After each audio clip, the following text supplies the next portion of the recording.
Etiópia, 7.000 km de distância, uma natureza grandiosa em evolução.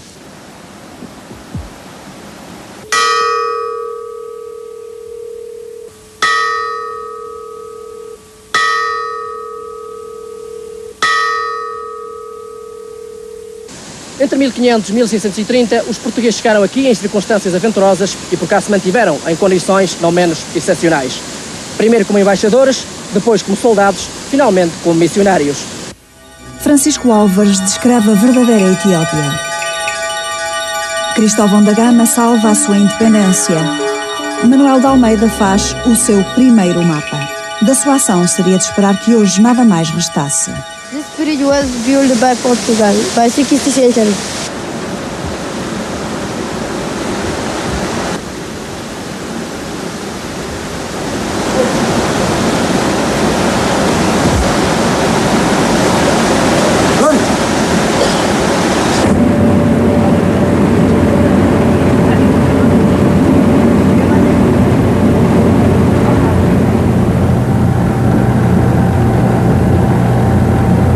O imperador Susínios disse-me que fosse com ele a 3 léguas da corte, onde determinava fazer uma igreja, à moda das nossas, que as deles são redondas e cobertas de palha. Fui juntamente com muitos senhores, e escolheu um outeiro pequeno, por ter muito boa vista, que descobre grandes campos e grande parte da lagoa de Tâmbia. Mandou ali cercar um grande pedaço de terreno, em que lhe fizeram casas e plantaram árvores, como figueiras de Portugal.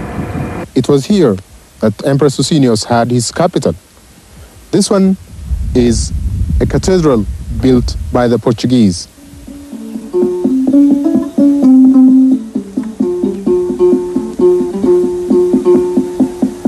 Em terras do Preste João.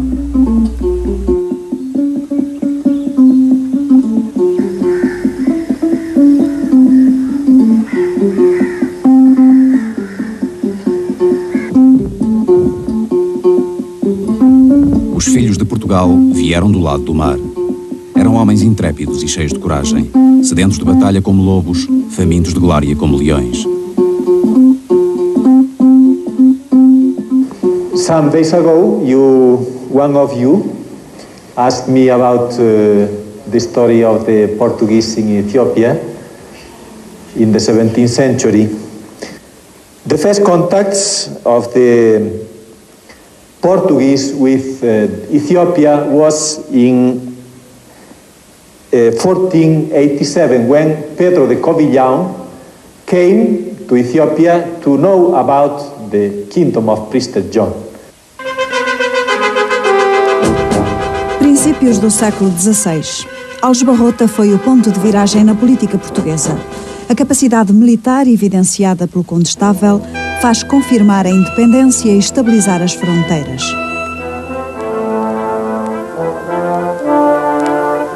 Tendo à frente Dom João I, uma nova dinastia, novas energias e nova ordem económica e social vão originar a expansão.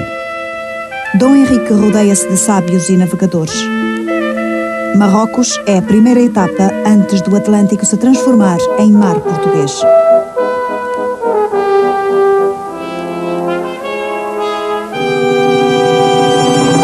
Homens que unem a coragem ao conhecimento dão passos importantes. Bartolomeu Dias muda as tormentas em Boa Esperança.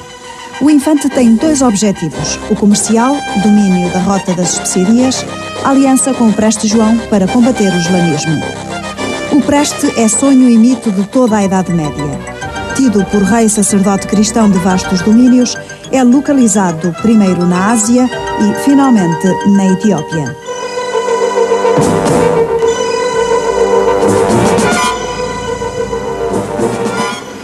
Por trás de todo o mito do Preste João existe uma força muito mais concreta, que é a força de uma monarquia apoiada numa igreja romana e católica, que vai buscar além fronteiras, num continente cercado pelo próprio Islão, o apoio certo de um cristianismo, o cristianismo etíope, evidentemente. Dom João II quer novas do Preste, por isso manda por terra homens de confiança, Afonso de Paiva e Pero da Covilhã. O primeiro morre, o segundo atinge o seu destino. Pero da Covilhã é um simples aventureiro ou um homem com conhecimentos, para aquela época, capaz de desempenhar a missão de que Dom João II o incumbiu. Exatamente isso. Um homem capaz de desempenhar uma missão de que Dom João II o incumbiu. ele foi até ao limite daquilo que era exigido dele. O Padre Francisco Álvares, de que possivelmente vamos falar, com certeza, é inevitável que falemos dele, se refere ao Pedro da Covilhã nestes termos. Eu não vou traduzir textualmente, estou a citar de memória, mas a ideia é a mesma. Foi o homem, a tudo que mandou foi, e de tudo que o encarregaram deu conta. Durante 5 anos, Pedro da Covilhã percorre a Europa, a Ásia e a África até chegar à corte do Preste, de onde não mais saiu. Mas as suas informações chegam a Portugal e servem para Vasco da Gama chegar à Índia. A Etiópia foi então esquecida, até que Afonso de Albuquerque, estratega dos maiores, após a conquista de Malaca, descobre a importância do Mar Vermelho e do porto da entrada na Etiópia, que é Massawa. Bom porto para nossas naus, e por estar pegado na terra do Preste João, abastada de mantimentos e gente de socorro. Tendes toda a riqueza do mundo em vossas mãos.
How are you?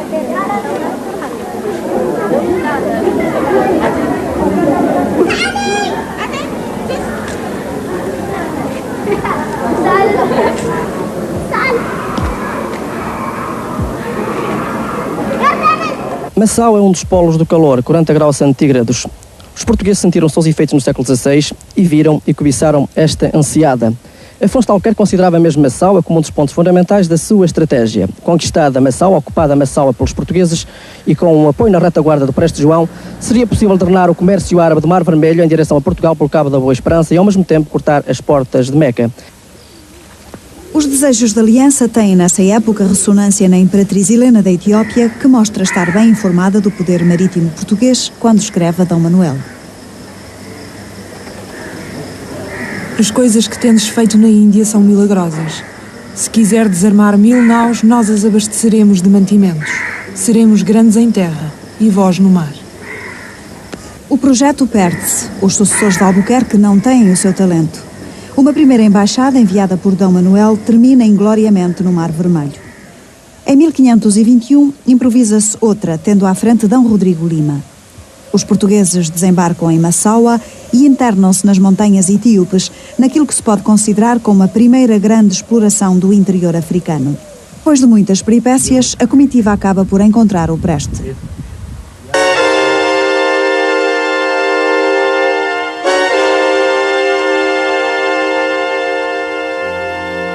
Um dos elementos mais esclarecidos da Embaixada, Francisco Álvares, dá à Europa o primeiro relato objetivo da Etiópia.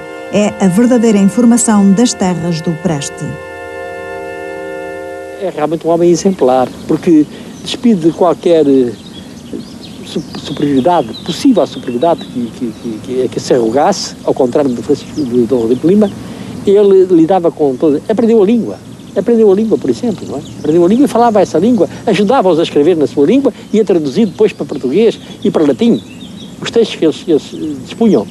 Ele conviveu com algumas pessoas, acompanhou-os na Etiópia. Quer dizer, é um homem efetivamente exemplar. E a embaixada só não fracassou porque ele deixou essa informação de que falava há pouco. Deixou uma informação pioneira, fantástica, para os europeus que estavam muito interessados na Etiópia e que não sabiam nada acerca da religião etíope.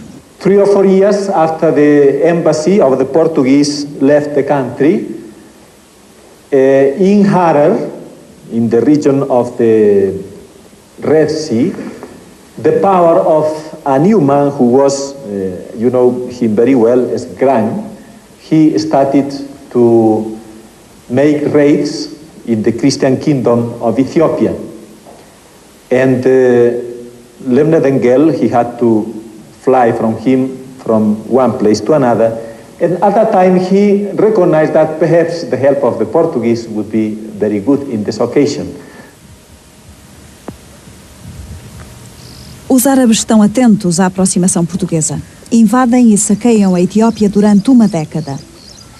Em viagem pelo Mar Vermelho, Estevão da Gama, filho do navegador, toma conhecimento da situação etíope. Organiza uma expedição de 400 homens, à frente da qual põe seu irmão Cristóvão.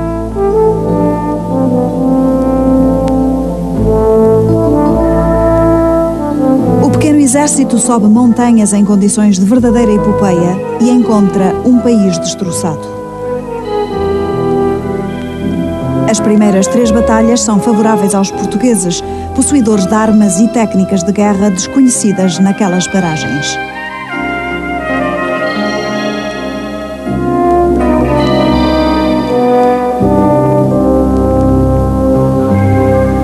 Alguns cronistas da expansão portuguesa, designadamente Diogo de Couto, falam de Dom Cristóvão da Gama como sendo um jovem inexperiente. Terá sido assim? Não penso isso. Não penso que fosse um jovem inexperiente. Primeiro porque tinha 27 anos e aos 27 anos, nesse tempo, já não se era jovem. Já se era um homem adulto. E em segundo lugar porque Cristóvão da Gama tinha experiência de guerra e particularmente a guerra no mar. Aliás, o comportamento do Cristóvão da Gama na Etiópia mostra isso mesmo. O Cristóvão da Gama dirigiu as operações contra o Granhe de uma maneira perfeitamente eficiente. E só falhou porque tinha um número reduzido de pessoas ao seu dispor. A desproporção de forças aumenta quando Ahmed Granhe, invasor árabe, recebe o reforço dos turcos. Cristóvão da Gama é capturado e morto. Dos 400 portugueses, sobrevivem 150.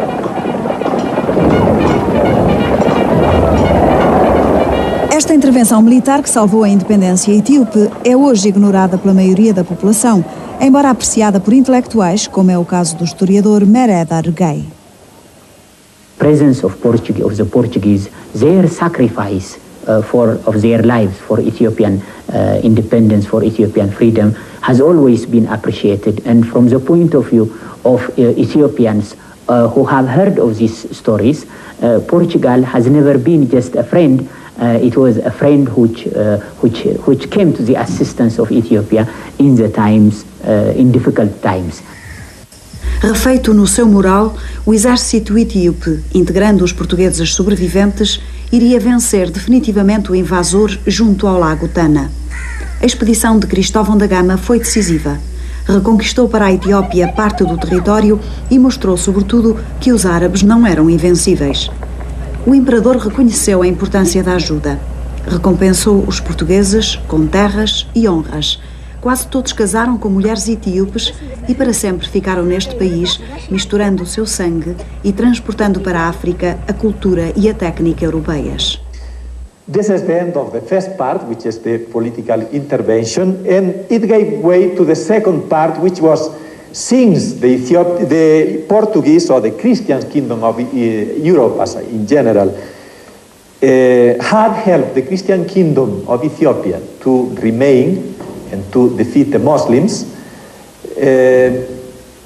they said the situation was good to try to convert the Orthodox Church of Ethiopia into the union with Rome. As luzes do Renascimento difundem-se na Europa. O homem é valorizado, alarga-se o conhecimento graças à imprensa de Gutenberg e à descoberta de novas terras e novos mares. A Igreja é atravessada pela Reforma e divide-se em protestantes e católicos. Santo Inácio de Loyola cria a Ordem de Jesus, sendo um dos objetivos a missionação das novas terras. Em 1555 são mandados para a Etiópia os primeiros missionários. Os jesuítas constituem uma fonte de progresso, introduzem a imprensa e traduzem do português para o amárico e vice-versa. Alguns compõem obras notáveis, como é o caso de Pero Paes, que escreve a História da Etiópia. Esse património é ainda hoje fonte importante que a Universidade de Addis Abeba não deixa de utilizar. A contribuição dos missionários não passa apenas pela escrita ou pela criação de colégios. Alarga-se à técnica, à arte e até à política. Ensinam a construir pontes, castelos e igrejas. A pouco e pouco, ganham o favor dos imperadores e têm influência na condução dos negócios do Império. Pero Paes, jesuíta culto e tolerante, aconselha Susínios a estabelecer uma capital, como forma de reforçar o poder imperial posto em causa pela Igreja Copta e pelos governadores locais. A capital surge precisamente neste local, junto ao lago Tana. Trata-se de uma reviravolta no modo como é exercido o poder, pois até aí não havia capital fixa e a corte era nómada. Pero Paes, sempre presente, é o arquiteto do palácio e de uma igreja, construções imponentes que, segundo os cronistas etíopes, nunca antes tinham sido vistas.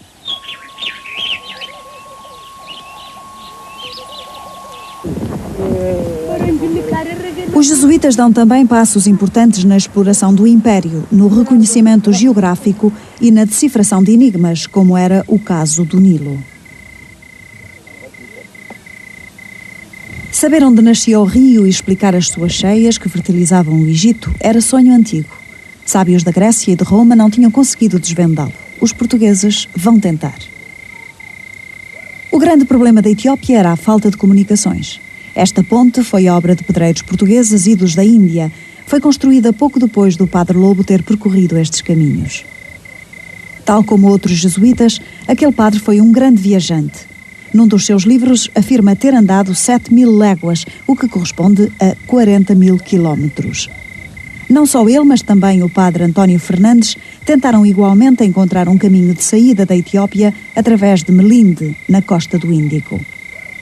É que os turcos tinham fechado as portas do Mar Vermelho. Os viajantes de Melinde não chegaram ao fim, mas a ideia ficou. Bem-sucedidas foram a procura da nascente do Nilo Azul, feita por Pero Paes, e das cataratas do mesmo rio.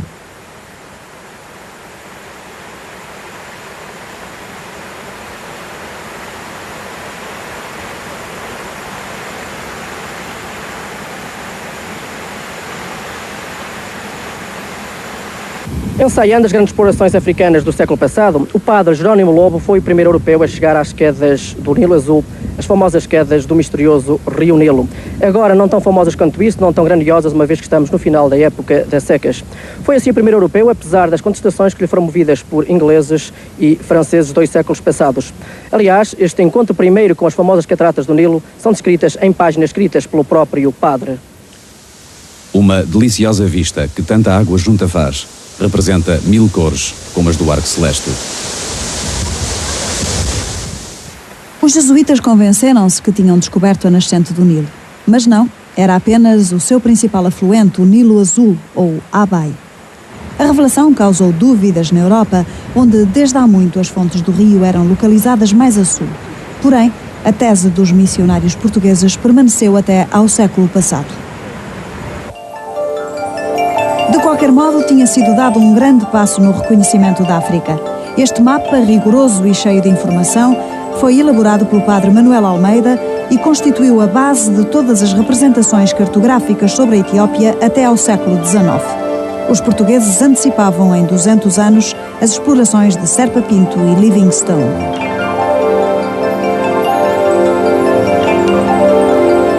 Ao mesmo tempo que davam a conhecer a Abissínia e nela introduziam a técnica e a cultura da Europa, os jesuítas tentavam chamar os etíopes à obediência de Roma e do Papa.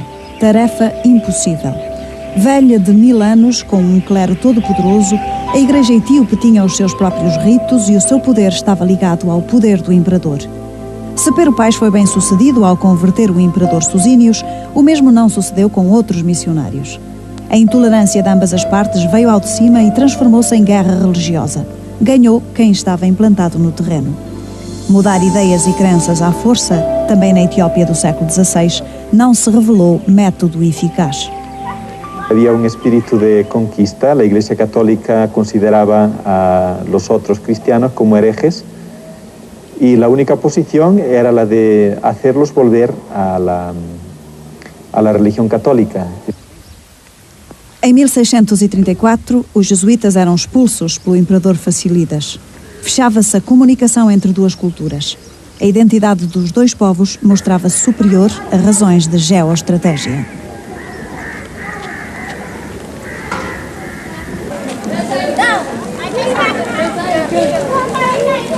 O que os portugueses davam não era o que os etíopes desejavam. Porventura, a história do país teria sido diferente se os contactos com a Europa tivessem sido mantidos. Mas não aconteceu assim. E a Etiópia volta a fechar-se no seu nacionalismo e a promover a convivência entre as suas etnias. Da presença portuguesa há lições a recolher. Os 130 anos que os portugueses estiveram na Etiópia exemplificam todo o período de colonização. Durante esse tempo, cumpriram-se as mesmas fases de coexistência e de rejeição que sucederam depois em todo o Império. Não há hipóteses de defender uma realidade histórica etíope quando vetores políticos, económicos, sociais e, sobretudo, religiosos vão colidir com a verdadeira e autêntica manifestação histórica do princípio de identidade etíope. Durante séculos, os europeus sonharam com Preste João e o seu reino maravilhoso, quase paraíso terreal. Era o misticismo da Idade Média. Os portugueses chegaram até ele, tornaram-no realidade. Viram que era apenas um rei normal, atacado nos seus domínios por outros reis, senhores e povos árabes e africanos. Concluiu-se então que necessitava de ajuda e organizou-se uma réplica de cruzada. Depois de libertarem o Preste João, os portugueses viram que ele era diferente e tentaram moldá-lo à sua imagem, sem êxito. As diferenças eram grandes, irredutíveis. Do idealismo à realidade, mediaram 150 anos. For Ethiopians, Portugal occupies a special place, not only in history but also in their hearts. Poder-se-ia pensar que da presença de 130 anos dos portugueses nestas terras da Etiópia, nada mais restasse que ruínas. Afinal, como iremos ver, nada acabou, pelo contrário, as coisas têm tendência a se refazer e as pessoas a se reencontrar.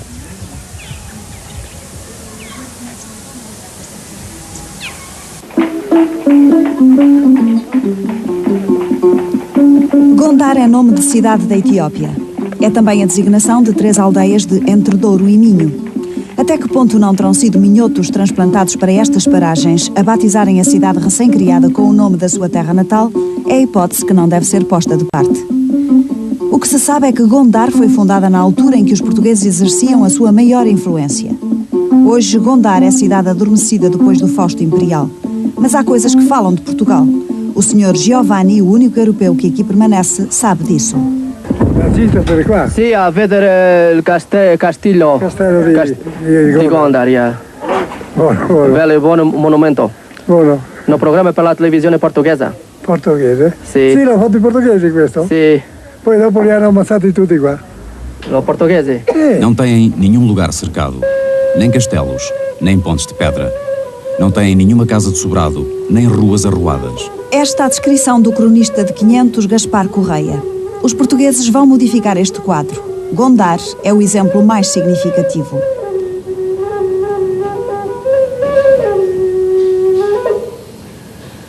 É interessante comparar o percurso da descoberta e da penetração na Etiópia com um idêntico e simultâneo percurso de penetração, quase simétrico, digamos assim, na costa do Malabar indiano.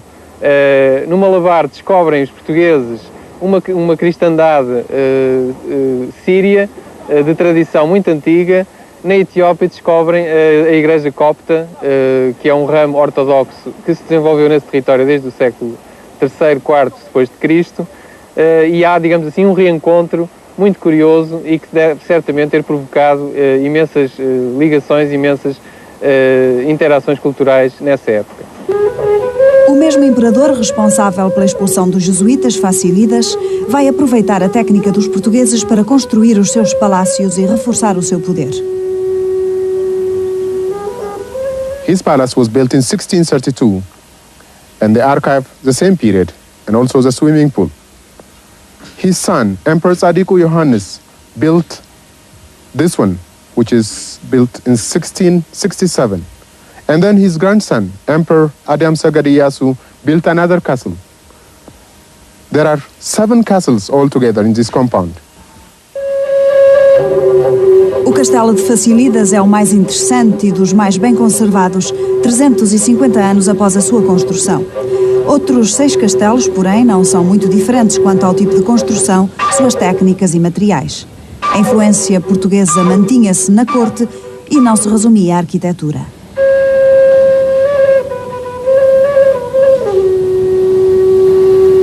As últimas edificações foram as do imperador Bacafa e da sua mulher Mentuab. Segundo o escocês Bruce, que visitou Gondar por volta de 1730, a imperatriz Mentuab e a princesa Esther, sua irmã, eram descendentes de portuguesas. Bruce informa que eram mulheres fascinantes pela sua personalidade e beleza. Sabe-se também que Mentuab tinha inclinações pelo catolicismo. O complexo imperial de Gondar não era só feito de residências. Este edifício serviu de livraria a Facilidas e existiam também igrejas, banhos públicos, casas de guardas e salas de audiências.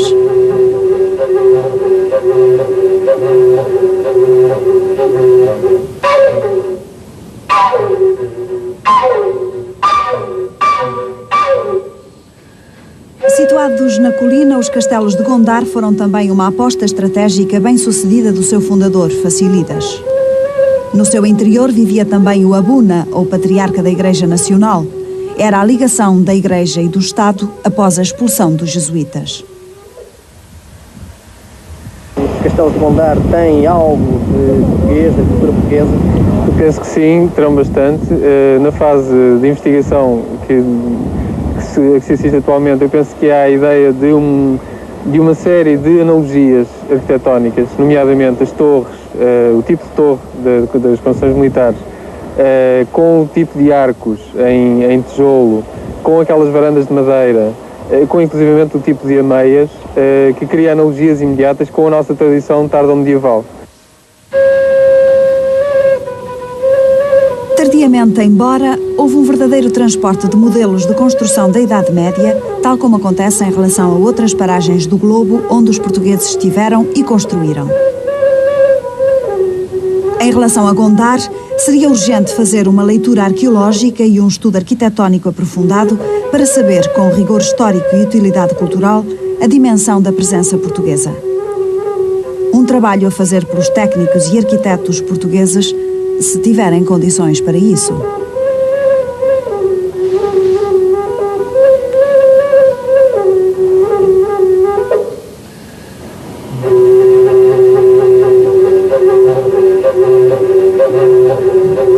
Gondar representa ainda o casamento entre arquiteturas europeia, árabe e hindu que os portugueses também efetuaram noutras paragens. A ilha de Moçambique foi construída pelos mesmos pedreiros que os que construíram a ilha de Diu, na Península Indostânica. Aquele território era o território do Estado da Índia, que ia desde Moçambique até Malaca, passando pela Índia propriamente dita de hoje. A Etiópia estava, no entanto, um pouco aliada, porque era um território muito interior, muito distanciado. No entanto, as dependências culturais penso que passariam por esse circuito, como aliás referi em relação aos castelos e às estruturas militares semelhantes de Cananor ou de Gondar.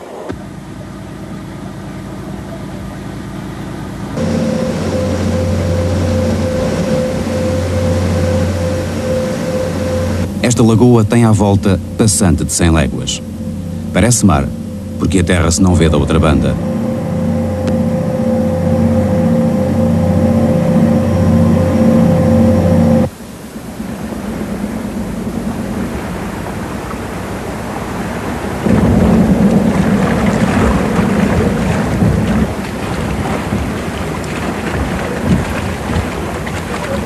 Dentro da lagoa há muitas ilhas, em que estão mosteiros de frados que têm cestos de canas com que servem em lugar de barcos.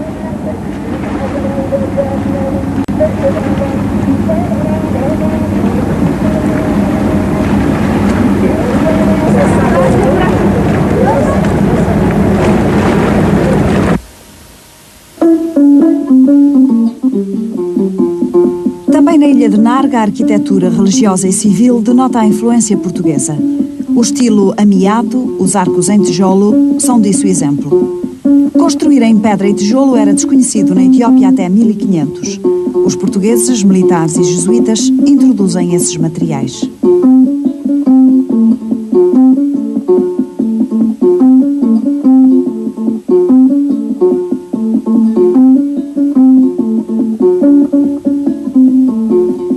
Nas ilhas do Lago Tana, pouco parece ter mudado desde há 400 anos para cá. Um clero poderoso, ignorante e desligado do mundo continua a marcar a cadência do cotidiano.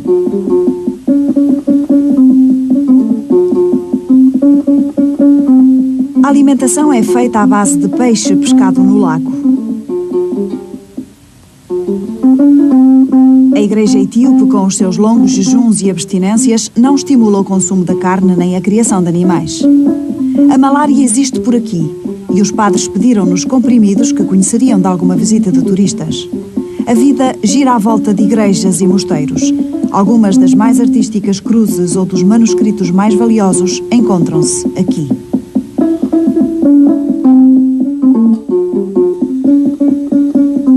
Entre esses manuscritos contam-se antigas bíblias da Igreja Copta Etíope cheias de iluminuras.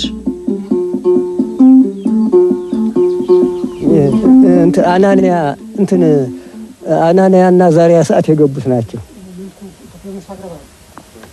ይሄ እንትን ነው፣ ዲያብሎስ ነው፣ ሰይጣን ዲያብሎስ።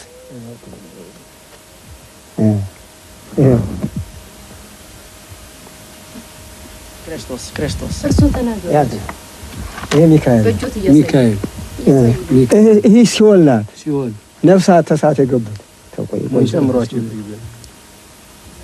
ቤት ነበር በላይ ለሊቀ መላእክት ቅዱስ ሚካኤል አማስሩ ወሰኑ ለህዳት ያሬን እግዚአብሔር ክብረ ወበእለ እግዚአብሔር ለሚካኤል ሊቀ መላእክት ሀበ ያዕቆብ እስራኤል ጊዜፈ ድርሳነ ቅዱስ ሚካኤል ሊቀ መላእክት ዘይት ነበር ብዙ አይቆይ የካቲት በሰላም እግዚአብሔር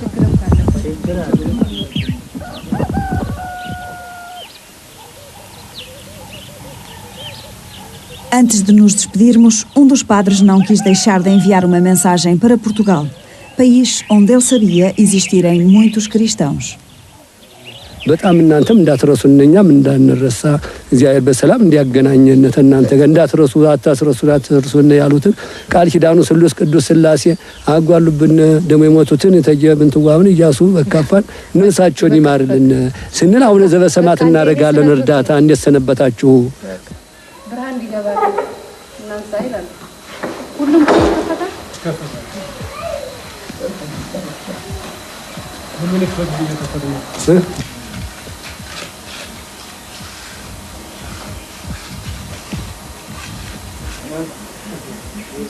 Well, this is the church of Debre Birhan Selassie.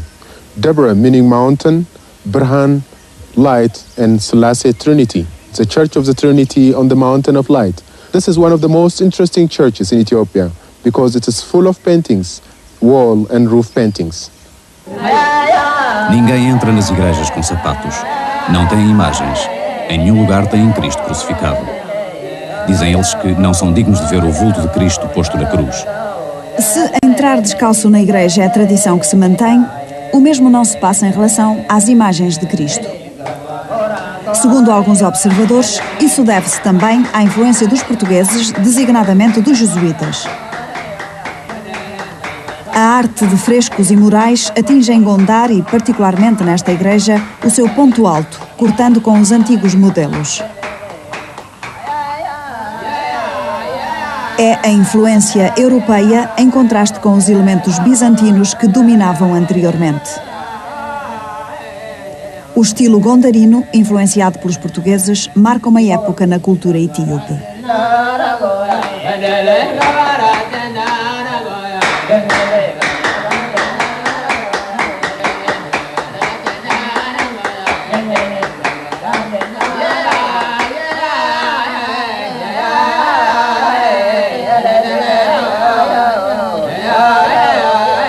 Na igreja de Debra Beran, restaurada desde há poucos anos, a profusão de pinturas não é apenas de conteúdo celestial.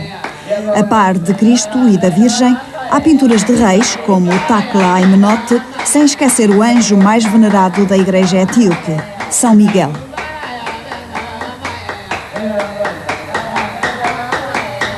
Outra particularidade do templo é que é retangular, ao contrário da generalidade das igrejas, que são redondas. A muralha de proteção que rodeia a igreja, entremeada de torreões de defesa, evidencia os mesmos elementos arquitetónicos que já vimos nos castelos de Gondar e Ilha de Narga.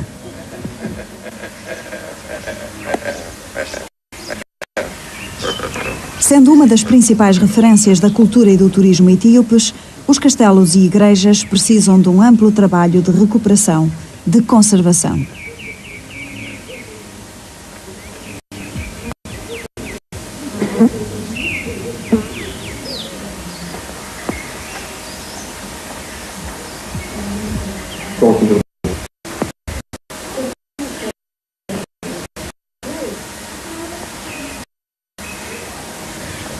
O governo etíope está interessado na recuperação destes monumentos. A Unesco, Organismo das Nações Unidas para a Educação, Ciência e Cultura, também.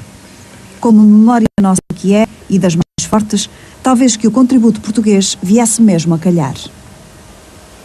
Today, as you see, most of them are ruins because in 1740 there was an earthquake. The earthquake destroyed some of the castles. 1820 there was a Muslim invasion from Sudan by the Mahadis. The Mahadis also destroyed some parts of the castles. And finally, during the last Italian war also, they were bombarded by the British Royal Air Force. But today, UNESCO, collaboration of the Ministry of Culture, takes care of the restoration work.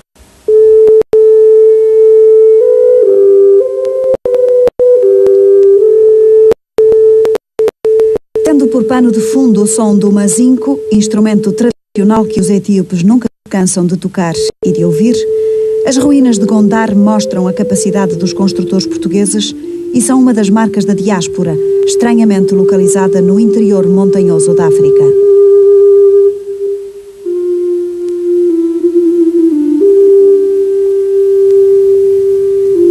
No complexo de castelos e palácios, a vida fez uma pausa, só cortada agora pela entrada dos turistas ou pelos rugidos do leão, símbolo da Etiópia e último habitante da faustosa corte de Gondar.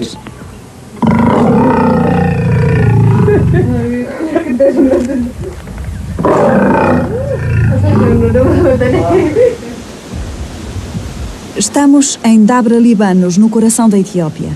Foi o ponto mais afastado da costa onde chegou a primeira embaixada portuguesa. A paisagem é grandiosa, feita de montanhas escarpadas, profundos precipícios e cataratas torrenciais.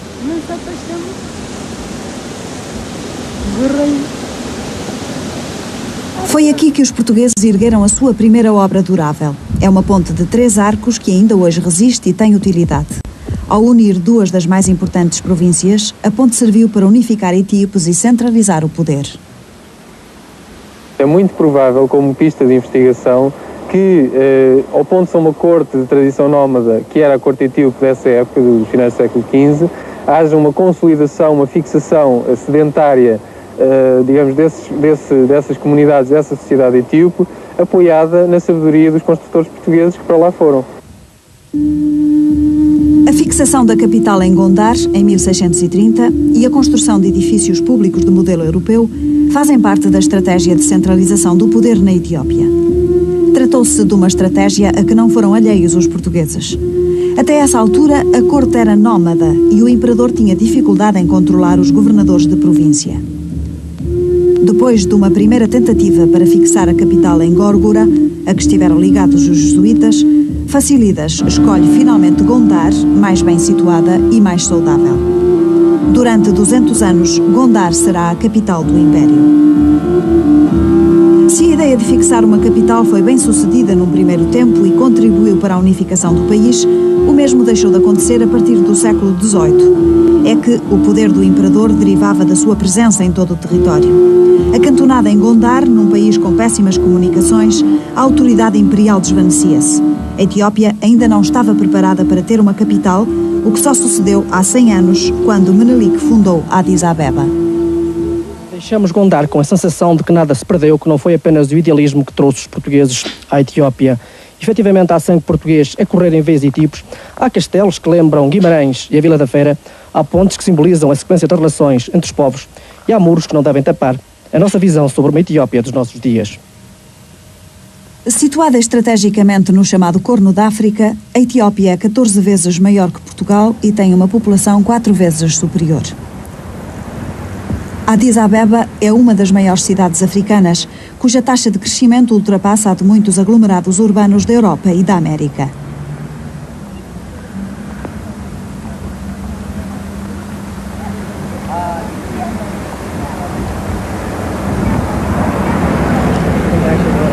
Além de uma grande desarrumação urbanística, a cidade dá-nos uma ideia do autêntico cadinho de etnias que é a Etiópia.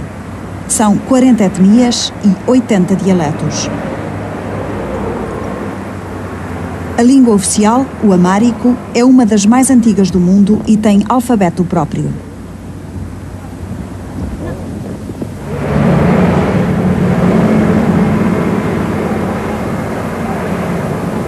55% da população é cristã copta e 35% muçulmana. Trata-se de um país jovem.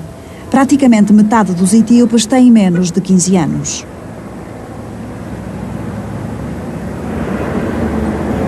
A conjugação entre a tradição e o presente está bem à vista nas ruas de Addis.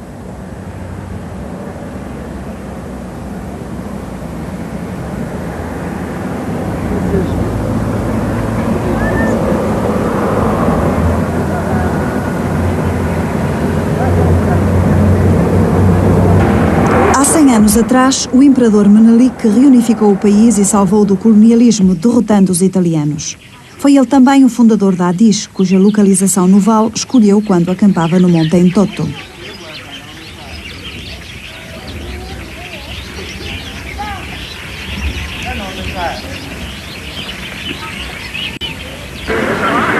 A Etiópia foi dos poucos países africanos e asiáticos que preservou a sua independência. Até que, em 1935, foi ocupada pelo exército italiano de Mussolini.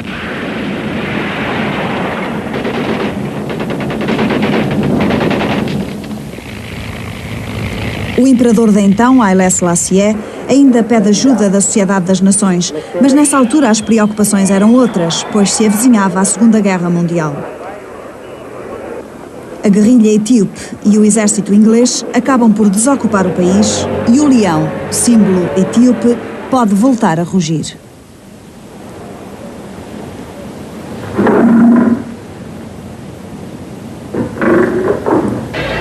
Haile Selassie desenvolve uma política externa arrojada, mas mantém o seu país no maior atraso.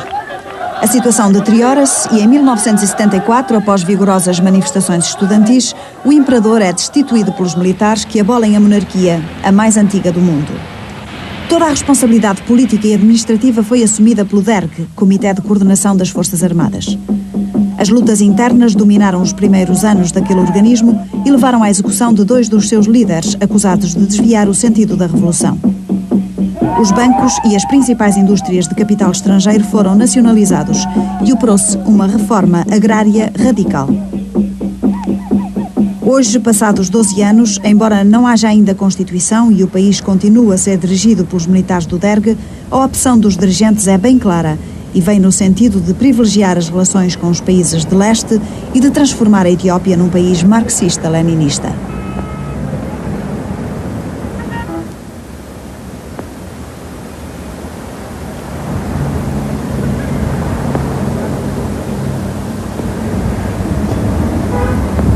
Em 1984, coincidindo com a comemoração dos 10 anos de Revolução, a Etiópia foi afetada por uma das mais graves secas da sua história.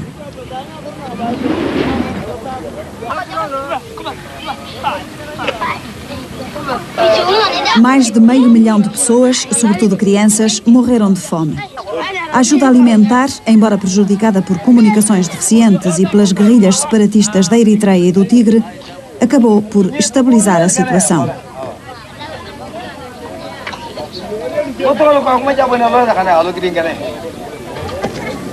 Hoje, a Etiópia, apesar do seu solo ter aptidões invulgares, continua a não produzir o suficiente para comer. Faltam-lhe cereais, fundamentalmente. Porém, o mercado de Addis Abeba, que é um dos maiores do mundo, continua movimentado e colorido como sempre. Aqui se comercializa tudo, a todas as horas do dia.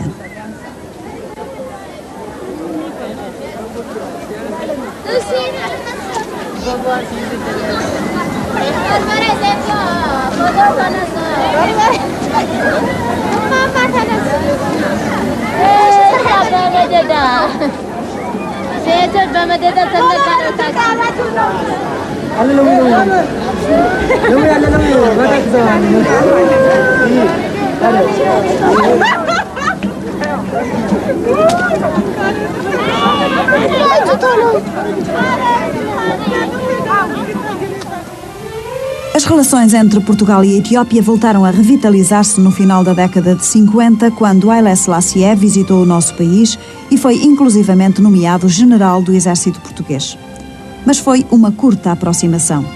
A guerra colonial em que o país se envolveu e a participação de Haile Selassie na Organização de Unidade Africana fizeram esfriar as relações que a Etiópia cortou em 1963. Ao nível oficial, as relações luso-etíopes foram retomadas em julho de 1984 e são asseguradas do lado português pela embaixada no vizinho Quênia. Unfortunately, that relations came into difficulties because of the colonial wars in Africa that Portugal had to fight. But now that there is no such problem, it is very important that relations are established, especially for Ethiopia, because Portugal now is coming to its place in European politics, in European history. De referir que a Etiópia tem em grande apreço o apoio que a comunidade europeia lhe deu durante o flagelo da fome e continua a dar-lhe em termos de cooperação técnica e de financiamento de projetos de desenvolvimento. Também a Unesco está a trabalhar na Etiópia.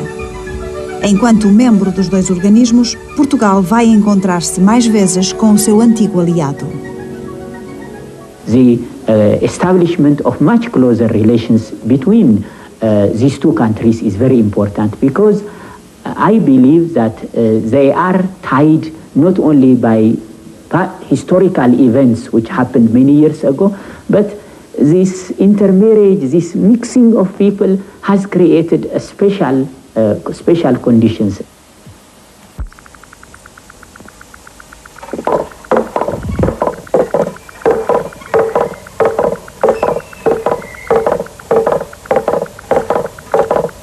Dois povos de culturas tão diferentes que estiveram tanto tempo em contacto são hoje praticamente desconhecidos um do outro. Portugal tem marcas físicas na Etiópia que não devia deixar apagar. Tem também uma imagem, embora ténue, que devia fortalecer. Portugal no es muy conocido, pero en lo que es conocido como, es decir, en sentido positivo. Em Addis Abeba, os miúdos de uma escola souberam que éramos de Portugal. Logo trataram de ir buscar uma referência do nosso país.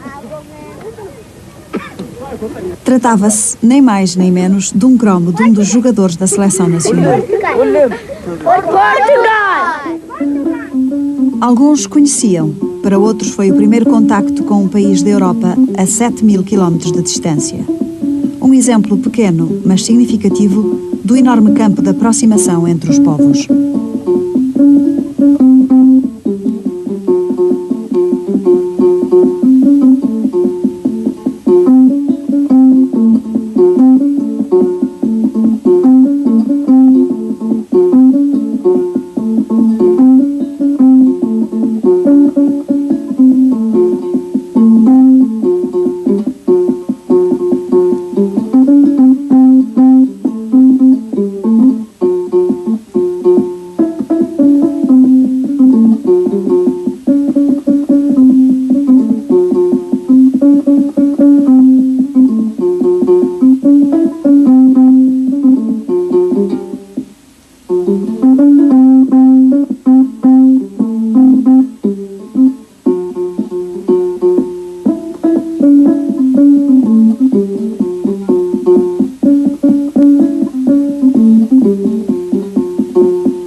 alguns observadores, isso deve-se também à influência dos portugueses, designadamente dos jesuítas.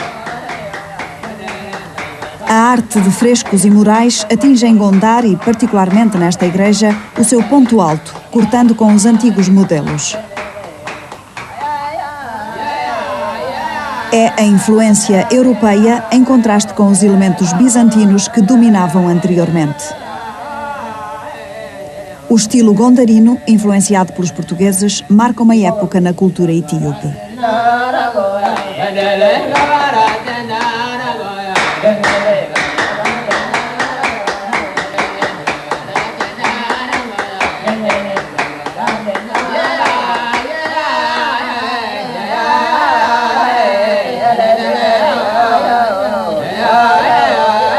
Na igreja de Debra Beran, restaurada desde há poucos anos, a profusão de pinturas não é apenas de conteúdo celestial. A par de Cristo e da Virgem, há pinturas de reis, como o Takla Amenhotep, sem esquecer o anjo mais venerado da igreja etíope, São Miguel.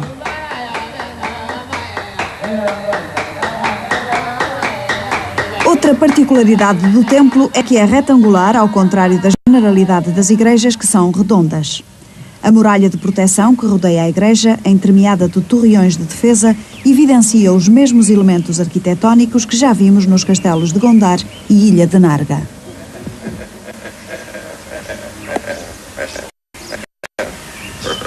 Sendo uma das principais referências da cultura e do turismo etíopes, os castelos e igrejas precisam de um amplo trabalho de recuperação, de conservação.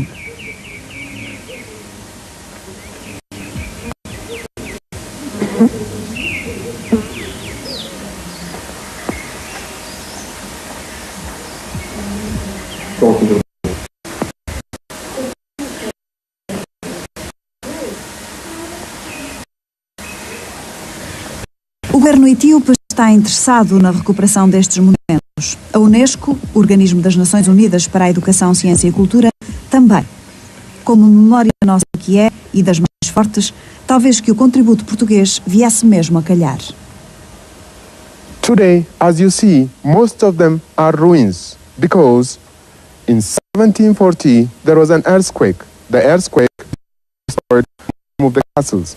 1820 there was a Muslim invasion from Sudan by the Mahadis. The Mahadis also destroyed some parts of the castles. And finally, during the last Italian war also, they were bombarded by the British Royal Air Force. But today, UNESCO, collaboration of the Ministry of Culture, takes care of... Foi construída pouco depois do Padre Lobo ter percorrido estes caminhos. Tal como outros jesuítas, aquele padre foi um grande viajante. Num dos seus livros, afirma ter andado 7.000 léguas, o que corresponde a 40.000 quilómetros. Não só ele, mas também o padre António Fernandes tentaram igualmente encontrar um caminho de saída da Etiópia através de Melinde, na costa do Índico. É que os turcos tinham fechado as portas do Mar Vermelho. Os viajantes de Melinde não chegaram ao fim, mas a ideia ficou. Bem-sucedidas foram a procura da nascente do Nilo Azul, feita por Pero Paes, e das cataratas do mesmo rio.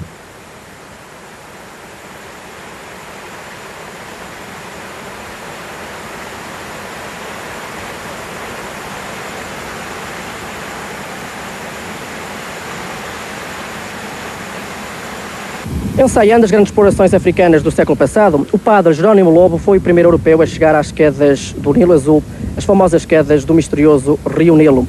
Agora não tão famosas quanto isto, não tão grandiosas, uma vez que estamos no final da época das secas. Foi assim o primeiro europeu, apesar das contestações que lhe foram movidas por ingleses e franceses 2 séculos passados. Aliás, este encontro primeiro com as famosas cataratas do Nilo são descritas em páginas escritas pelo próprio padre. Uma deliciosa vista que tanta água junta faz. Representa 1000 cores, como as do arco celeste. Os jesuítas convenceram-se que tinham descoberto a nascente do Nilo. Mas não, era apenas o seu principal afluente, o Nilo Azul, ou Abai.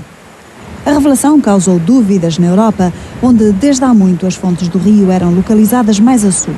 Porém, a tese dos missionários portugueses permaneceu até ao século passado. De qualquer modo, tinha sido dado um grande passo no reconhecimento da África. Este mapa, rigoroso e cheio de informação, foi elaborado pelo padre Manuel Almeida e constituiu a base de todas as representações cartográficas sobre a Etiópia até ao século XIX. Os portugueses antecipavam em 200 anos as explorações de Serpa Pinto e Livingstone.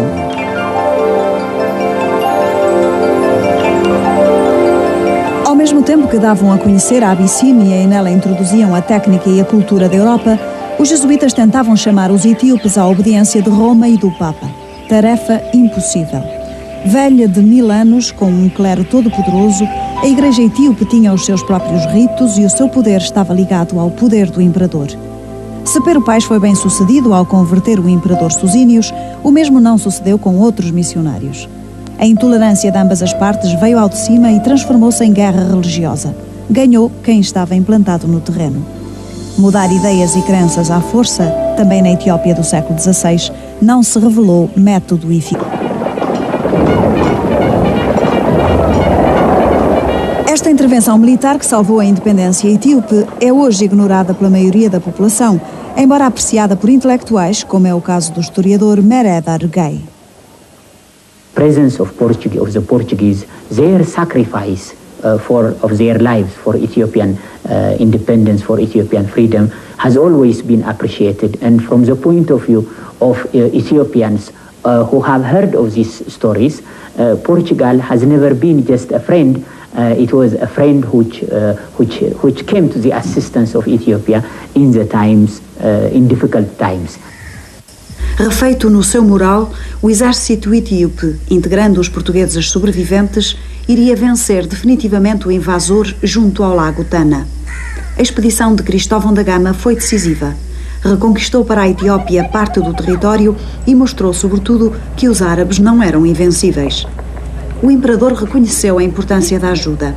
Recompensou os portugueses com terras e honras.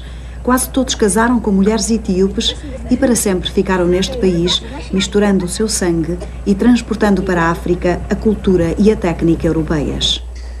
This is the end of the first part, which is the political intervention, and it gave way to the second part, which was since the Portuguese or the Christian kingdom of Europe as in general had helped the Christian kingdom of Ethiopia to remain and to defeat the Muslims, they said the situation was good to try to convert the Orthodox Church of Ethiopia into the union with Rome. As luzes do Renascimento difundem-se na Europa. O homem é valorizado, alarga-se o conhecimento graças à imprensa de Gutenberg e à descoberta de novas terras e novos mares. A Igreja é atravessada pela Reforma e divide-se em protestantes e católicos. Santo Inácio de Loyola cria a Ordem de Jesus, sendo um dos objetivos a missionação das novas terras. Em 1555 são mandados para a Etiópia os primeiros missionários. Os jesuítas constituem uma fonte de progresso, introduzem a imprensa e traduzem do português para o amárico e vice-versa. Alguns compõem obras notáveis, como é o caso de Pero Paes, que escreve a História da Etiópia. Esse património é ainda hoje fonte importante que a Universidade de Addis Abeba não deixa de utilizar. A contribuição dos missionários não passa apenas pela escrita ou pela criação de colégios. Alarga-se à técnica, à arte e até à política. Ensinam a construir pontes, castelos e igrejas. A pouco e pouco, ganham etíopes à obediência de Roma e do Papa. Tarefa impossível. Velha de 1000 anos, com um clero todo-poderoso, a Igreja etíope tinha os seus próprios ritos e o seu poder estava ligado ao poder do imperador. Se Pero Paes foi bem sucedido ao converter o imperador Susínios, o mesmo não sucedeu com outros missionários. A intolerância de ambas as partes veio ao de cima e transformou-se em guerra religiosa. Ganhou quem estava implantado no terreno. Mudar ideias e crenças à força, também na Etiópia do século XVI, não se revelou método eficaz. Había un espíritu de conquista. La Iglesia Católica consideraba a los otros cristianos como herejes y la única posición era la de hacerlos volver a la religión católica. Em 1634, os jesuítas eram expulsos pelo imperador Facilidas. Fechava-se a comunicação entre duas culturas. A identidade dos dois povos mostrava-se superior a razões de geoestratégia.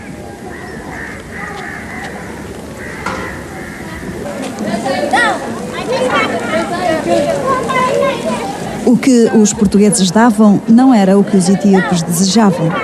Porventura, a história do país teria sido diferente se os contactos com a Europa tivessem sido mantidos. Mas não aconteceu assim. E a Etiópia volta a fechar-se no seu nacionalismo e a promover a convivência entre as suas etnias. Da presença portuguesa há lições a recolher. Os 130 anos que os portugueses estiveram na Etiópia exemplificam todo o período de colonização. Durante esse tempo, cumpriram-se as mesmas fases de coexistência e de rejeição que sucederam depois em todo o Império. Não há hipóteses de defender uma realidade histórica etíope quando vetores políticos, económicos, sociais e, sobretudo, religiosos vão colidir com a verdadeira e autêntica manifestação histórica do princípio de identidade etíope. Durante séculos, os europeus sonharam com Preste João e o seu reino maravilhoso, quase paraíso terreal. Era o misticismo da Idade Média. Os portugueses chegaram até ele, tornaram-no realidade. Viram que era apenas um rei normal, atacado nos seus domínios por outros reis, senhores e povos árabes e africanos. Concluiu-se então que necessitava de ajuda e organizou-se uma réplica de cruzada. Depois de libertarem o Preste João, os portugueses viram que ele era diferente e tentaram moldá-lo à sua imagem, sem êxito. As diferenças eram grandes, irredutíveis. Do idealismo à realidade, mediaram 150 anos. For Ethiopians, Portugal... Para a educação, ciência e cultura, também. Como memória nossa que é, e das mais fortes, talvez que o contributo português viesse mesmo a calhar. Today, as you see, most of them are ruins because in 1740 there was an earthquake. The earthquake destroyed some of the castles. 1820 there was a Muslim invasion from Sudan by the Mahadis. The Mahadis also destroyed some parts of the castles. And finally, during the last Italian war also, they were bombarded by the British Royal Air Force. But today, UNESCO, collaboration of the Ministry of Culture, takes care of the restoration work.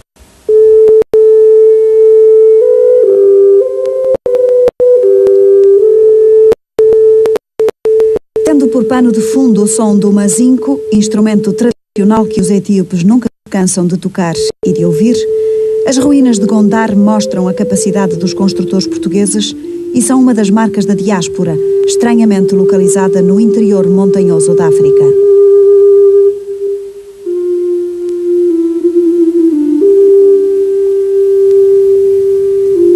No complexo de castelos e palácios, a vida fez uma pausa, só cortada agora pela entrada dos turistas ou pelos rugidos do leão, símbolo da Etiópia e último habitante da faustosa corte de Gondar.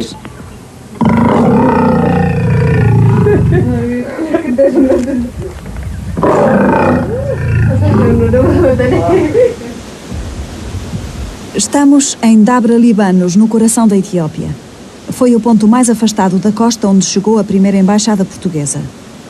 A paisagem é grandiosa, feita de montanhas escarpadas, profundos precipícios e cataratas torrenciais.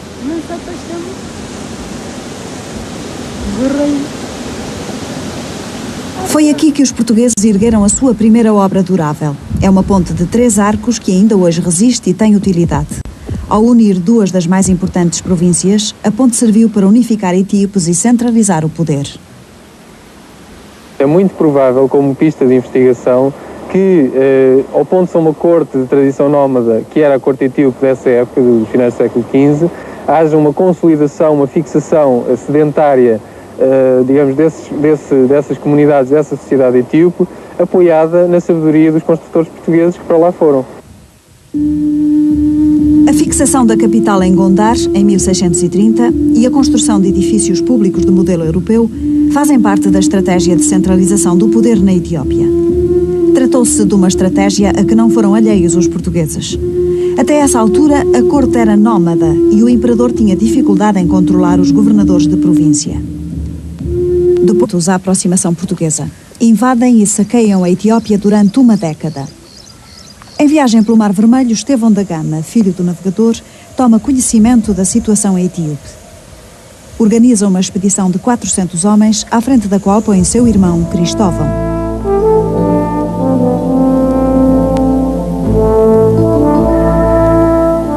O pequeno exército sobe montanhas em condições de verdadeira epopeia e encontra um país destroçado.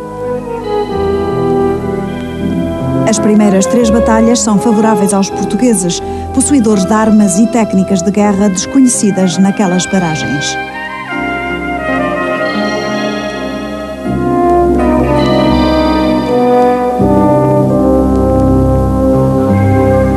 Alguns cronistas da expansão portuguesa, designadamente Diogo de Couto, falam de Dom Cristóvão da Gama como sendo um jovem inexperiente. Terá sido assim? Não penso isso. Não penso que fosse um jovem inexperiente. Primeiro porque tinha 27 anos e aos 27 anos, nesse tempo, já não se era jovem. Já se era um homem adulto. E em segundo lugar porque Cristóvão da Gama tinha experiência de guerra e particularmente da guerra no mar. Aliás, o comportamento do Cristóvão da Gama na Etiópia mostra isso mesmo. O Cristóvão da Gama dirigiu as operações contra o Granhe de uma maneira perfeitamente eficiente. E só falhou porque tinha um número reduzido de pessoas ao seu dispor. A desproporção de forças aumenta quando Ahmed Granhe, invasor árabe, recebe o reforço dos turcos. Cristóvão da Gama é capturado e morto. Dos 400 portugueses, sobrevivem 150.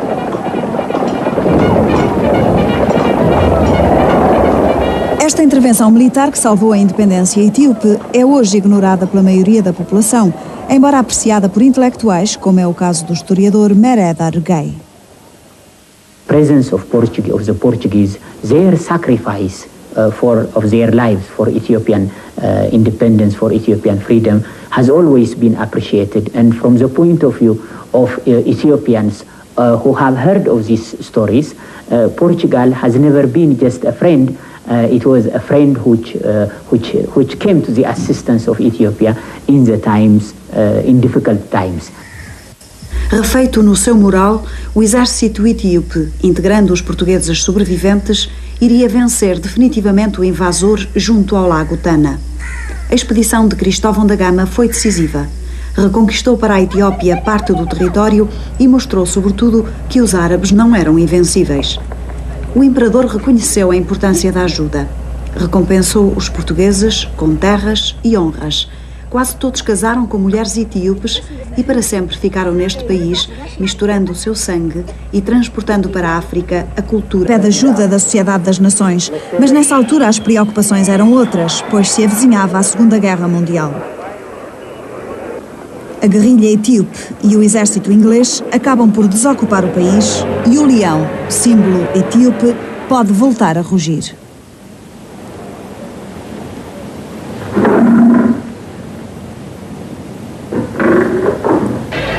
Haile Selassie desenvolve uma política externa arrojada, mas mantém o seu país no maior atraso. A situação deteriora-se e em 1974, após vigorosas manifestações estudantis, o imperador é destituído pelos militares que abolem a monarquia, a mais antiga do mundo. Toda a responsabilidade política e administrativa foi assumida pelo DERG, Comitê de Coordenação das Forças Armadas. As lutas internas dominaram os primeiros anos daquele organismo e levaram à execução de 2 dos seus líderes, acusados de desviar o sentido da revolução. Os bancos e as principais indústrias de capital estrangeiro foram nacionalizados e operou-se uma reforma agrária radical. Hoje, passados 12 anos, embora não haja ainda Constituição e o país continua a ser dirigido pelos militares do DERG, a opção dos dirigentes é bem clara e vem no sentido de privilegiar as relações com os países de leste e de transformar a Etiópia num país marxista-leninista.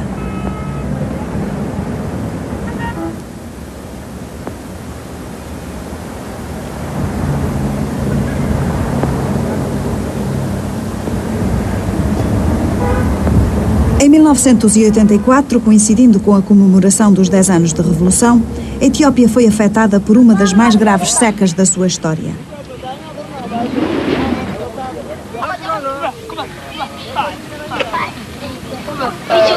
Mais de 500 mil de pessoas, sobretudo crianças, morreram de fome. A ajuda alimentar, embora prejudicada por comunicações deficientes e pelas guerrilhas separatistas da Eritreia e do Tigre, acabou por estabilizar a situação.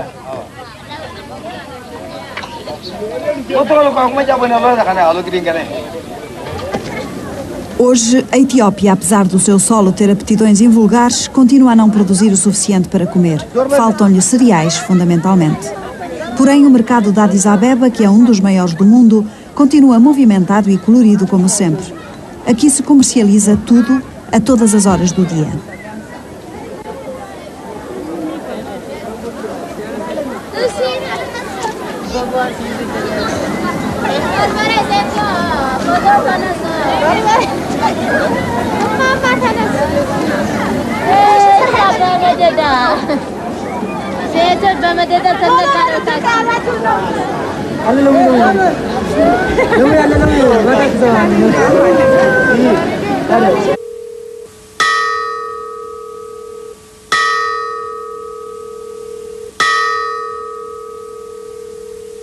Entre 1500 e 1630, os portugueses chegaram aqui em circunstâncias aventurosas e por cá se mantiveram em condições não menos excepcionais. Primeiro como embaixadores, depois como soldados, finalmente como missionários. Francisco Álvares descreve a verdadeira Etiópia. Cristóvão da Gama salva a sua independência. Manuel de Almeida faz o seu primeiro mapa. Da sua ação seria de esperar que hoje nada mais restasse. This bridge was built by Portugal by 16th century.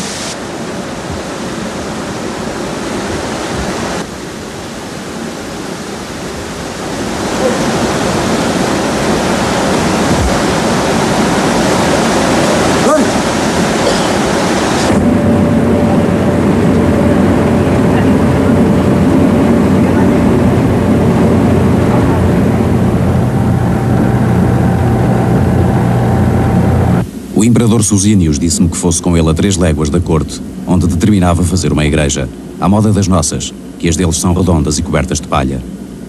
Fui juntamente com muitos senhores e escolheu um outeiro pequeno, por ter muito boa vista, que descobre grandes campos e grande parte da lagoa de Tâmbia. Mandou ali cercar um grande pedaço de terreno em que lhe fizeram casas e plantaram árvores, como figueiras de Portugal. It was here that Emperor Susinius had his capital. This one is a cathedral built by the Portuguese.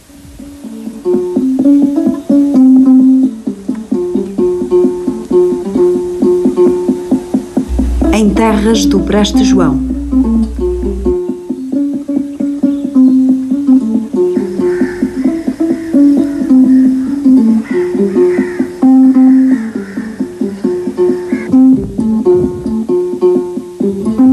Os filhos de Portugal vieram do lado do mar.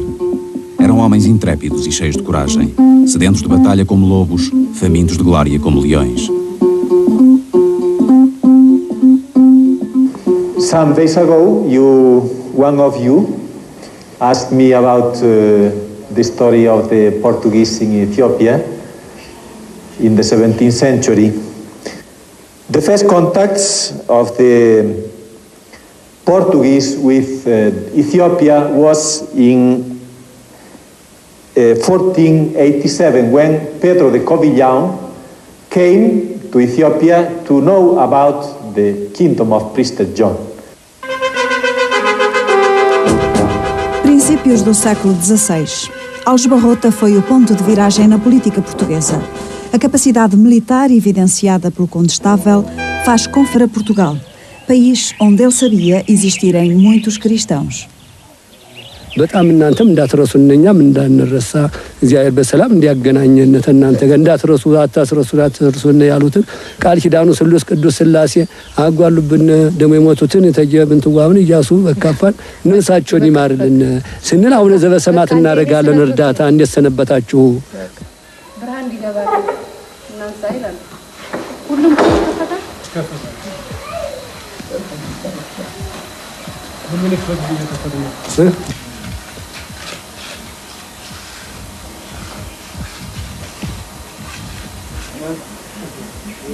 Well, this is the church of Debre Birhan Selassie. Debre meaning mountain, Birhan, light, and Selassie Trinity, the Church of the Trinity on the Mountain of Light. This is one of the most interesting churches in Ethiopia because it is full of paintings, wall and roof paintings. Ninguém entra nas igrejas com sapatos. Não tem imagens. Em nenhum lugar tem Cristo crucificado. Dizem eles que não são dignos de ver o vulto de Cristo posto na cruz. Se entrar descalço na igreja é a tradição que se mantém, o mesmo não se passa em relação às imagens de Cristo. Segundo alguns observadores, isso deve-se também à influência dos portugueses, designadamente dos jesuítas. A arte de frescos e murais atinge em Gondar e, particularmente nesta igreja, o seu ponto alto, cortando com os antigos modelos. É a influência europeia em contraste com os elementos bizantinos que dominavam anteriormente. O estilo gondarino, influenciado pelos portugueses, marca uma época na cultura etíope.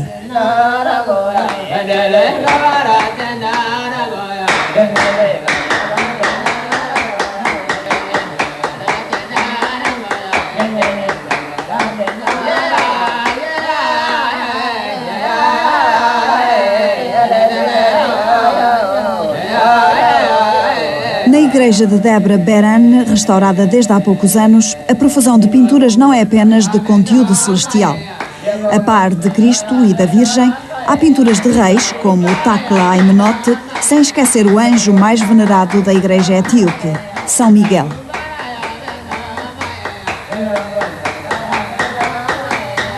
Outra particularidade do templo é que é retangular, ao contrário da generalidade das igrejas, que são redondas. A muralha de proteção que rodeia a igreja, entremeada de torreões de defesa, evidencia os mesmos elementos arquitetónicos que já vimos nos castelos de Gondar e Ilha de Narga.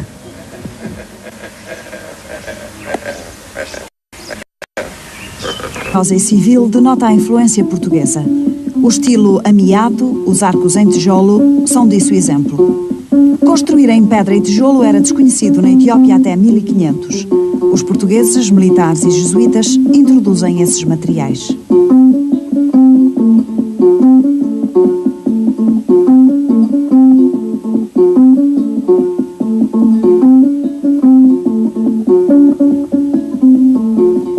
Nas ilhas do Lago Tana, pouco parece ter mudado desde há 400 anos para cá. Um clero poderoso, ignorante e desligado do mundo continua a marcar a cadência do cotidiano.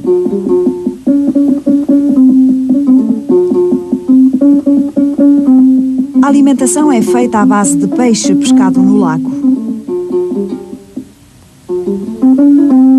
A igreja etíope, com os seus longos jejuns e abstinências, não estimula o consumo da carne nem a criação de animais. A malária existe por aqui e os padres pediram-nos comprimidos que conheceriam de alguma visita de turistas. A vida gira à volta de igrejas e mosteiros. Algumas das mais artísticas cruzes ou dos manuscritos mais valiosos encontram-se aqui.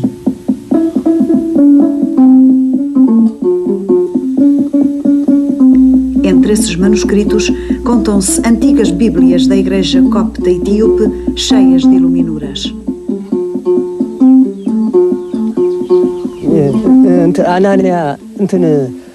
አናንያና አዛርያ ሰዓት የገቡት ናቸው። ይሄ እንትን ነው፣ ዲያብሎስ ነው፣ ሰይጣን ዲያብሎስ።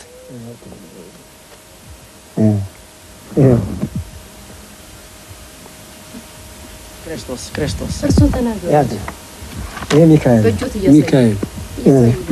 ይሄ ሲኦል ናት። ነፍሳት ተሳት የገቡት ጨምሯቸው ቤት ነበር በላይ ለሊቀ መላእክት ቅዱስ ሚካኤል አማስሩ ወሰኑ ለህዳት ያሬን እግዚአብሔር ክብረ ወበእለ እግዚአብሔር ለሚካኤል ሊቀ መላእክት ሀበ ያዕቆብ እስራኤል ጊዜፈ ድርሳነ ቅዱስ ሚካኤል ሊቀ መላእክት ዘይት ነበር ብዙ አይቆይ የካቲት በሰላም እግዚአብሔር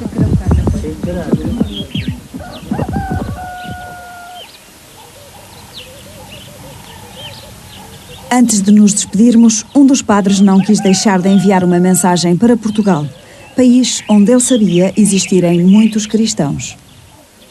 በጣም እናንተም እንዳትረሱን እኛም እንዳንረሳ እግዚአብሔር በሰላም እንዲያገናኘን እናንተ ጋር እንዳትረሱ አታስረሱን ያሉትን ቃል ኪዳኑ ስሉስ ቅዱስ ሥላሴ አጓሉብን ደሞ የሞቱትን የተጀብን ትዋብን ኢያሱ በካፋን de hoje.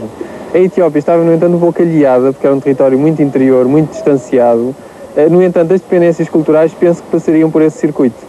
Como, aliás, referi em relação aos castelos e às estruturas militares semelhantes de Cananor ou de Condar.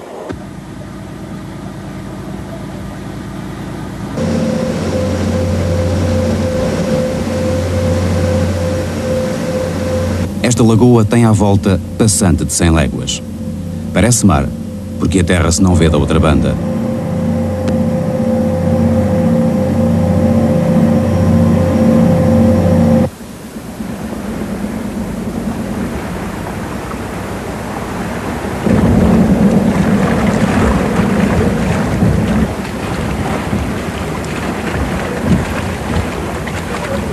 Dentro da lagoa há muitas ilhas, em que estão mosteiros de frados que têm cestos de canas com que servem em lugar de barcos.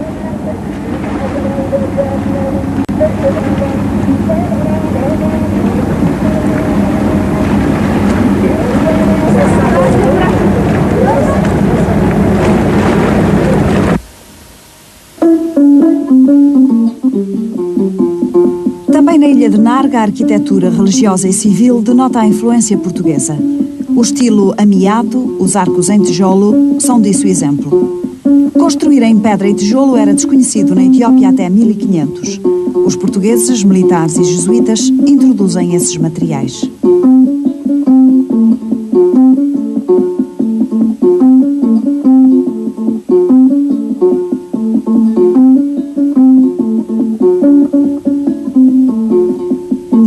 Do Lago Tana, pouco parece ter mudado desde há 400 anos para cá.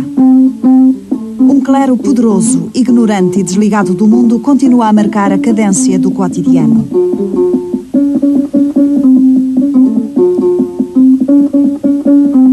A alimentação é feita à base de peixe pescado no lago. A Igreja Etíope, com os seus longos jejuns e abstinências, não estimula o consumo da carne nem a criação de animais. A malária existe por aqui e os padres pediram-nos comprimidos que conheceriam de alguma visita de turistas. A vida gira à volta de igrejas e mosteiros. Algumas das mais artísticas cruzes ou dos manuscritos mais valiosos encontram-se aqui.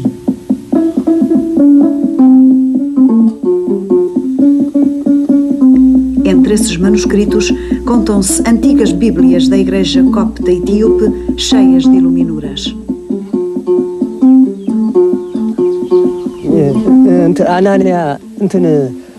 አናንያና አዛርያ ሰዓት የገቡት ናቸው። Grosas. Se quiser desarmar 1000 naus, nós as abasteceremos de mantimentos. Seremos grandes em terra e vós no mar. O projeto perde-se. Os sucessores de Albuquerque não têm o seu talento. Uma primeira embaixada, enviada por D. Manuel, termina ingloriamente no Mar Vermelho. Em 1521, improvisa-se outra, tendo à frente D. Rodrigo Lima. Os portugueses desembarcam em Massaua e internam-se nas montanhas etíopes, naquilo que se pode considerar como a primeira grande exploração do interior africano. Depois de muitas peripécias, a comitiva acaba por encontrar o Preste.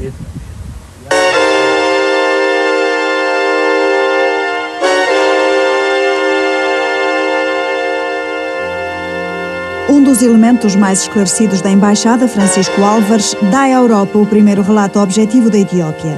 É a verdadeira informação das terras do Preste. É realmente um homem exemplar, porque despide de qualquer superioridade, possível superioridade que se arrogasse, ao contrário do Francisco de Rodrigo Lima. Ele lidava com toda... Aprendeu a língua, por exemplo, não é? Aprendeu a língua e falava essa língua, ajudava-os a escrever na sua língua e a traduzir depois para português e para latim, os textos que eles dispunham. Ele conviveu com algumas pessoas, acompanhou-os na Etiópia. Quer dizer, é um homem efetivamente exemplar. E a embaixada só não fracassou porque ele deixou essa informação de que falava há pouco. Deixou uma informação pioneira, fantástica, para os europeus que estavam muito interessados na Etiópia e que não sabiam nada acerca da religião etíope. 3 or 4 years after the embassy of the Portuguese left the country, in Harar, in the region of the Red Sea, the power of a new man who was, you know him very well, as Gran. He started to make raids in the Christian kingdom of Ethiopia. And Lemne Dengel, he had to fly from one place to another.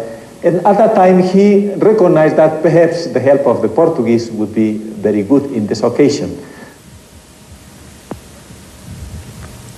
Os árabes estão atentos à aproximação portuguesa. Invadem e saqueiam a Etiópia durante uma década. Em viagem pelo Mar Vermelho, Estevão da Gama, filho do navegador, toma conhecimento da situação etíope. Organiza uma expedição de 400 homens, à frente da qual põe seu irmão Cristóvão.